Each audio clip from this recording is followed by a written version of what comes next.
bepoyon orzu-havaslar insonni taraqqiyotning eng baland cho'qqilariga eltadi. Orzu-havaslarning manbai esa shubhasiz adabiyotdir. Izlaganlar zamonaviy o'zbek adabiyotini Sharq yulduzi jurnali sahifalaridan izlaymiz.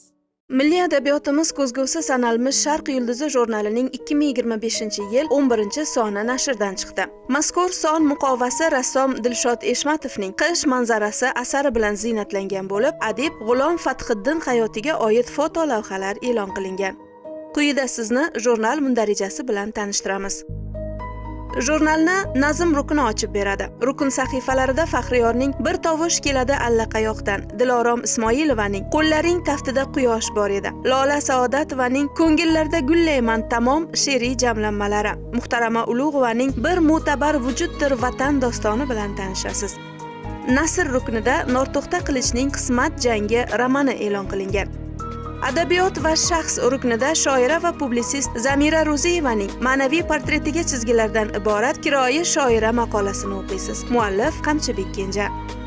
Adabiyotshunoslik ruknida esa Xurshida Hamroqulovaning Dardchil tuyg'ulardan ungan she'riyat maqolasini mutolaa qilishingiz mumkin. Yoshlar ijodi ruknida Yulduz O'rmonovaning Uvol qilgim kelmadi so'zni, Latofat Amirovaning Jimjit sohil uzra kezinar xayol she'riy jamlanmalari taqdim etilgan.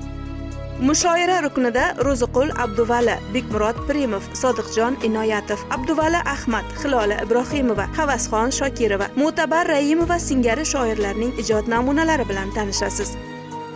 Daraxt ham musofir bo'ladimi? Mazkur savolga Adhambek Alimbekovning Mutolaa ruknida chop etilgan Hayrat izlagan shoir maqolasi orqali javob topasiz. Anglaganingizdek, maqolaga Muhammad Siddiqning yaqinda chop qilingan Musofir daraxt kitobi mavzu qilib tanlangan.